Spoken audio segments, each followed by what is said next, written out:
I am WhatRoughBeast, and usually on this day, I take a look at the music I listened to on the past Monday. However, I was sick on Monday, so I didn't really listen to any music at all. But don't worry, because I was better by Saturday, and that was the Sick New World Festival. That's the festival with all those alternative 90s metal, new rock, and goth bands. And that was a lot of listening to and watching music. I thought that this week I would give you my rankings of the acts I saw enough of to form an opinion. I mostly spent my time at the sick and spiral stages with some jaunts over to the green and purple stages. Those were the main ones. The names of the stages are unimportant, I think. However, the main thing to know is that the sick and spiral stages tended to be the acts with slightly less draw, even though those were the acts that prompted me to buy my tickets in the first place. So as always, I will be ranking from A1 from day one all the way down to not for me.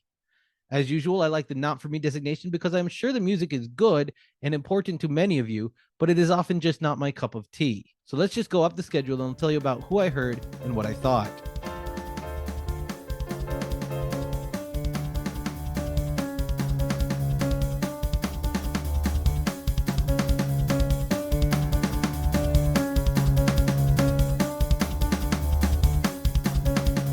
First, I meant to see Alien Ant Farm, but went the wrong way and caught a few songs from Scowl. It was modern raging rock with growls at just the right time. I liked what I heard, so I'm giving this one an I'd listen again. Next, I did find my way to Alien Ant Farm, and they put on a solid show. It was fun, it was energetic, and they looked thrilled to be doing this for a living. The sound was good as well, and of course, they riled up the crowd with Smooth Criminal. I wouldn't seek it out as a headliner, but I would also listen to it again. Next was Orgy, and they are a wouldn't skip. The show was fun, the crowd was excited, and the music they played certainly had a festive, if dark feel. Blue Monday, of course, closed out the entire act, as expected. I had some time between acts I wanted to see, so next it was the 69 Eyes. They were fine, I think, but there wasn't anything about them that really spoke to me. There are only so many times the lyrics can be, "We're the devil" or whatever, before it gets old. So as I said, they're fine. Next, I saw a bit of Flyleaf with Lacey Sturm. The introduction was great dissonance, and I must say the way the music continually played with that dissonance and distortion certainly appealed to me. Her energy was infectious as well. I wouldn't seek it out, but I wouldn't skip it either. Next was London After Midnight. This is perfect Vampire the Masquerade music.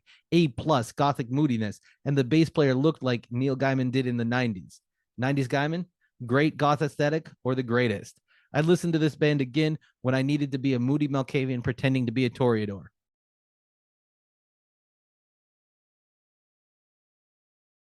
Up next was the Birthday Massacre. Quite fun and goofy. Screams at just the right points, counterpointed with great melodies. Just as fun as the last band, so I would also give this one an I'd listen again. Then I saw Death Grips, an extremely physical show that assaulted the ears in just the right way. It was manic, it was moving, it was music. Enough ink has been spilled on Death Grips. This was an A1 act. The next act was another A1 act, always has been, and that was Mr. Bungle. It seems that they had been promoted from an earlier draft of the schedule, sharing the stage with the Melvins. Speaking of which, this probably isn't any new technology for festivals, but I haven't been in a large gathering for a while. The way that the acts worked is that they set up on a turntable and sound checked in behind the band that was playing. Then when it was time for one band to leave and the other to come out, they spun around to reveal themselves. This was best utilized by bands that began playing as the turntable revolved. This didn't so much happen on the larger stages, which were next to each other to ensure easy switches between bands, but was a great way to cut down turnover on the smaller stages.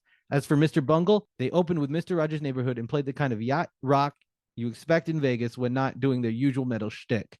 The answer to Zappa's question, does humor belong in music, is Mr. Bungle. The answer is also the Melvins, which I raced to see next. As a giant Melvins fan, the band that sold me on the festival, I actually try not to know their songs off the top of my head.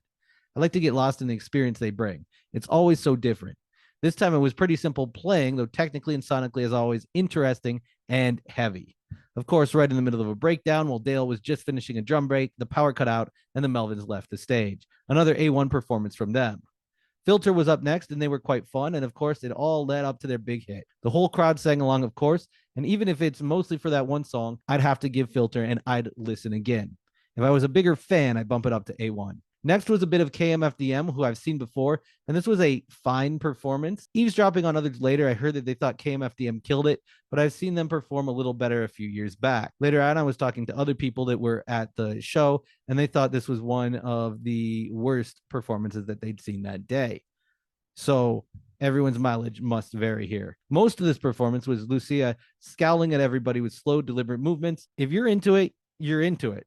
Still, this was a good representation of the band and it's worth listening to. I might not seek them out to see perform in a festival setting, but I definitely listen to them again. What I wouldn't listen to, however, is Machine Girl. Let's just say that after giving it a listen, I can see, I guess, the appeal, but this band is firmly in the not for me category. The screaming seemed more like rambling and the backing tracks didn't cohere for me, but again, your mileage may vary. I decided at this point to get dinner, and as I did, I heard a couple of Evanescence songs. They definitely deserve their accolades and put on a great performance, but it's not something I'd seek out, so I'm going to have to give them a wouldn't skip ranking. Next was Skinny Puppy. They were great. They have always been good, and they really brought it here. It was doomy, it was metallic, it was goofy disco at heart. You could also tell that they were having fun, which is always the best thing to see when watching music being played. It's supposed to be fun, right?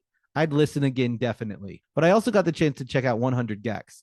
I think maybe I need to revisit them in a different set and setting because the few songs I heard before popping back over to Puppy were more stylishly pop than I'd expected. So it's not for me, but I'm going to asterisk 100 Gex with the I need to dig into it more to find out why. After all, when you don't like something, it can be just as useful to find out why, because maybe that thing that turns you off is actually what makes it great in the first place. I needed a break after that, so I sat down and listened to Hoobastank after making one more round of the festival grounds. I can't tell you anything about anything I heard from that band, except for something about releasing doves. I think that's what the audience yelled. Technically, it's a good performance. It just sort of blended into the background for me, so I'm going to give this another it's fine. Next was My Life with a Thrill Kill Kult, which is another band I was very excited to see. And they did put on a fine performance, but just like KMFDM, I've seen them do a much higher intensity show. There wasn't a lot of movement here, and everything was pretty robotic, which is not to say that they didn't play everything anyone would want to hear, and it's not to say that they didn't play it well. Just based on this performance compared with past performances, I wouldn't listen to this again. I just wouldn't skip it, and that disappointed me a little. The final act that I saw after deciding that I just needed to head home and catch my bed was Fever 333, and this was amazing. Trap metal, hip-hop, Afro-punk at its finest, with definitely a lot of the P-funk wandering on the stage aesthetic in the DNA. Microphones tossed. It looks cool. Sorry, sound guys. I know it's really not cool. Jason picking up monitors and throwing them around, climbing on the divider between bands that I previously mentioned, and heading out into the crowd as far as he could, climbing up on a structure and crowd diving off into the night. This is my second A1 from day one.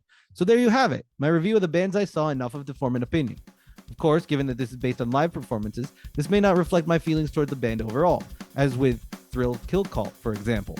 Please go down into the comments and tell me off for missing the big name acts that don't appeal to me as much, and tell me why my rankings are all wrong and I misunderstood everything. I'll see you next week for the next May Music Mondays, or whatever I do call this segment. Like and subscribe and like and subscribe and like and subscribe and so on.